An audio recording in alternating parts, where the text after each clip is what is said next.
بسم اللہ الرحمن الرحیم۔ السلام علیکم ورحمۃ اللہ وبرکاتہ۔ الحمدللہ رب العالمین والصلاة والسلام علی سید الانبیاء والمرسلین۔ اس ویڈیو میں ہم پارہ نمبر 6 کا خلاصہ بیان کریں گے۔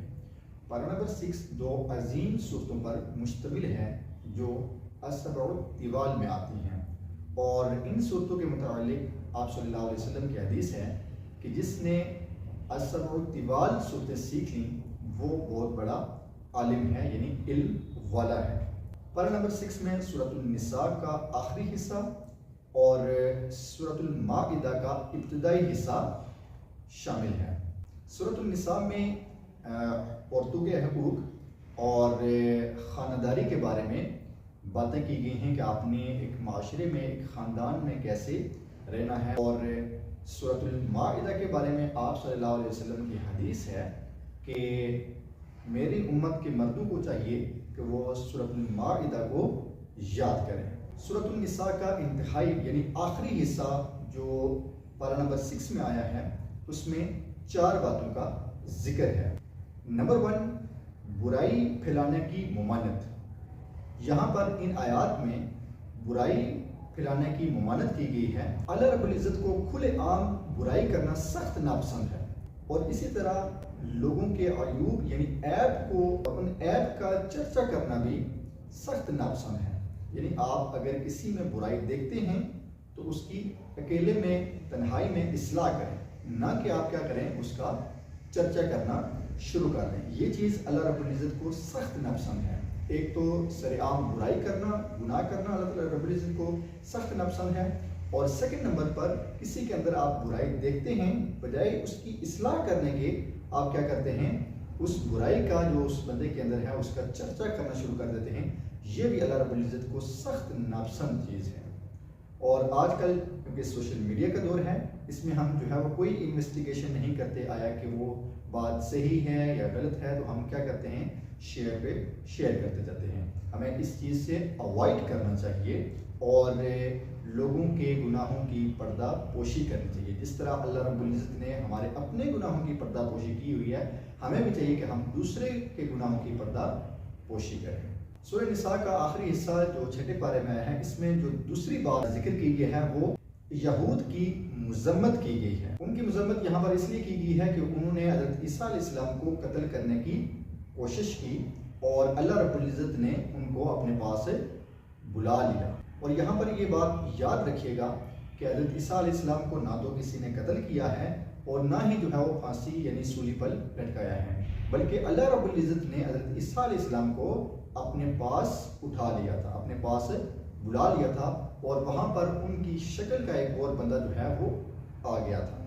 اسی طرح سورہ نساء میں جو تیسری چیز بیان ہوئی ہے وہ نصارہ کی مذمت کی گئی ہے۔ یہ لوگ حضرت عیسیٰ علیہ السلام کے بارے میں غلو کا شکار ہوئے اور عقیدہ تثلیث کے قائل ہو گئے، مگر قرآن کریم اس عقیدے کی نفی کرتا ہے اور عقیدہ توحید کی دعوت دیتا ہے۔ عقیدہ توحید کے بارے میں جو جامع صورت قرآن مجید میں آئی ہے وہ سورۃ الاخلاص ہے، جس میں بتایا گیا ہے کہ اللہ رب العزت ایک ہے، اس کا کوئی شریک نہیں، اس کا کوئی بیٹا نہیں، نہ وہ کسی سے پیدا ہوا ہے، نہ اس سے کوئی پیدا ہوا ہے، نہ وہ کسی کا باپ ہے۔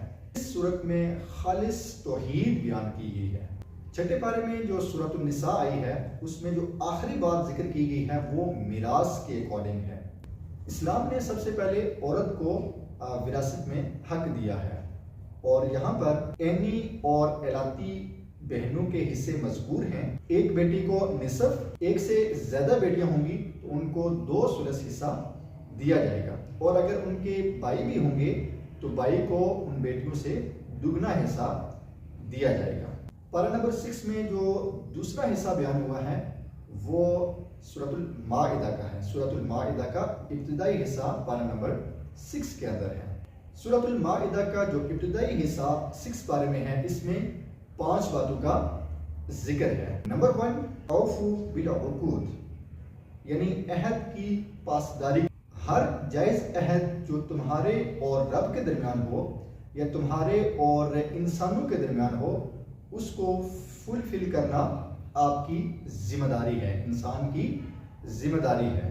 اور اس کے بارے میں اللہ رب العزت जो है वो हम से क़यामत वाले दिन पूछेगा।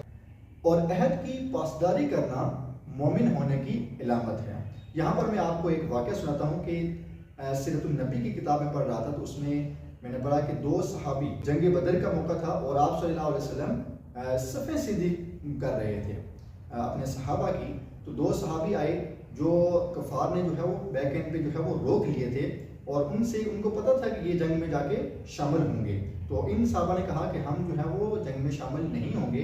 तो उन्होंने इनसे वादा लिया कि अगर आप वहाँ पर जाएंगे तो हमारे खिलाफ जंग में शामिल नहीं होंगे। तो उन दो सहाबियों ने उनसे वादा कर लिया। और जब आप सल्लल्लाहु अलैहि वसल्लम के पास आए और सारी बात बताई, तो आप सल्लल्लाहु अलैहि वसल्लम ने कहा कि आप जंग में शामिल ना हों, क्योंकि आप जो है वहाँ पर वादा करके आए हैं, इसलिए जो है वो आप जंग से पीछे आ रहे हैं।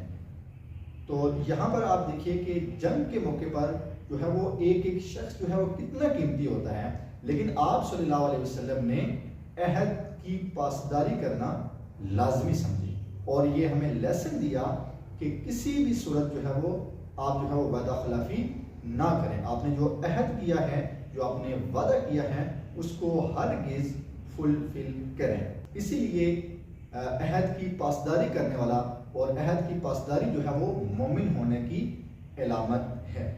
सूरह माइदा जो 6 पारा में है, उसमें जो दूसरी चीज़ बयान हुई है वो हराम चीज़ें। यहाँ पर हराम चीज़ें जो है वो बड़ी डिटेल के साथ जो है वो बयान हुई हैं और यहाँ पर बताया है कि कौन से जानवर आप खा सकते हैं, कौन से नहीं, या क्या क्या चीज़ें जो है वो हराम हैं। इसमें ज़बा के वक्त निकलने वाला खून, खिंजीर का गोश्त और वो जानवर जिसे गैरुल्लाह के नाम पर ज़बा किया जाए, यानी जब आप ज़िबा कर रहे हो तो गैरुल्लाह का नाम पुकारें, अल्लाह के अलावा किसी का नाम आप पुकारें। फॉर एग्जाम्पल, हम अभी जो है वो जब भी कोई चीज़ ज़बा करते हैं तो हम बिस्मिल्लाह अल्लाह अकबर पढ़ते हैं। अगर इसकी जगह बिस्मिल्लाह अल्लाह अकबर की जगह अगर हम कोई और नाम पढ़ेंगे तो वो चीज़ जो है वो हराम हो जाएगी। और यहाँ पर जो है वो इन चीज़ों के बारे में डिटेल के साथ जो है वो बताया गया है। और सूरह माइदा में जो तीसरी चीज़ बयान हुई है वो तहारत के बारे में है, यानी तहारत के मसाइल जो है वो यहाँ पर डिटेल के साथ बयान हुए हैं।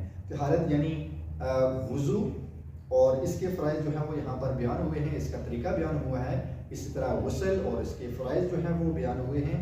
और तयम्मुम, अगर पानी ना मिलने की सूरत में आप क्या कर सकते हैं, तयम्मुम कर सकते हैं, उसके भी जो है वो डिटेल के साथ यहाँ पर आयात इसके बारे में आई हैं। और सूरतुल माइदा में जो नंबर 4 चीज़ बयान हुई है वो हाबील और काबील का किस्सा बयान हुआ है और उसके बाद जो है वो चोरी की सजाएं और अहकामात जो हैं वो बयान हुए। हाबील और काबील के किस्से से हमें ये लेसन मिलता है कि हसद जो है वो इंसान को कत्ल जैसे बड़े गुनाह तक ले जाता है। सूरतुल माइदा जो 6 पारे में आई है, इसमें आखिरी और 5वीं चीज़ जो बयान हुई है वो यहूद और नसारा की मज़म्मत की गई है। वहाँ पर ये लोग खुद को अल्लाह ताला का बेटा कहते हैं, हालांकि अल्लाह ताला का अजाब भी इन पर आता है। और यहाँ पर जो है वो नबी करीम सल्लल्लाहु अलैहि वसल्लम को तसल्ली भी दी गई, जो यहूद और नसारा की तरफ से तकालीफ आप सल्लल्लाहु अलैहि वसल्लम को पहुँचाएगी, उन पर आप सल्लल्लाहु अलैहि वसल्लम को तसल्ली दी गई और ये कहा गया कि यहूद और नसारा आपके कभी भी दोस्त नहीं हो सकते और मुसलमानों को उनसे यानी यहूद और नसारा से दोस्ती रखने से मना फरमाया गया है। फिर आखिर में ये बताया गया है कि ये तुम्हारे ख़तरनाक दुश्मन हैं। लेकिन अगर आज हम हिसाब लगाएं तो हम अपना कुछ नहीं कर रहे, बल्कि हम यहूद और नसारा के जो है वो दोस्त बनने या उनको खुद दोस्त बनाने की हम कोशिश कर रहे हैं, जबकि कुरान हमें इस चीज़ से मना फरमा रहा है कि यहूद और नसारा कभी भी तुम्हारे दोस्त नहीं हो सकते, वो ख़तरनाक दुश्मन हैं। इसलिए कि हमें चाहिए कि अल्लाह रब्बुल इज़्ज़त हमें इनसे बचने की तौफीक अता फरमाए और हमें आप सल्लल्लाहु अलैहि वसल्लम के नक्शे कदम पर चलने की तौफीक दे। यहाँ पर यहूद और नसारा को हमारा ख़तरनाक दुश्मन करार दिया गया है। कुरान हमें ये कह रहा है कि आप उनसे दोस्ती न लगाएं, लेकिन आज अगर आप दुनिया में नज़र दुलाएं तो हम खुद जो है वो क्या कर रहे हैं, खुद उन भाग कर जो है वो उनके पास जा रहे हैं और दोस्ती का हम हाथ बढ़ा रहे हैं, जबकि हमें कुरान जो है वो इस चीज़ से मना कर रहा है। ये बारा हमें ये सिखाता है कि हम वादा खिलाफी ना करें, अपने वादे को पूरा करें, बुराई ना करें और ना फैलाएं और हसद से बचें اور توحید کے اوپر جو ہے وہ قائم رہیں اور یہود و نصارہ کو اپنا دوست نہ بنائیں۔ اس کے ساتھ ہمارا پارہ نمبر 6 کا خلاصہ ختم ہوتا ہے۔ انشاءاللہ نیکسٹ ویڈیو میں ہم پارہ نمبر 7 کا خلاصہ بیان کریں گے۔ اوکے، اللہ حافظ، ٹیک کیئر، وداع اراکم قریبا، فی امان اللہ۔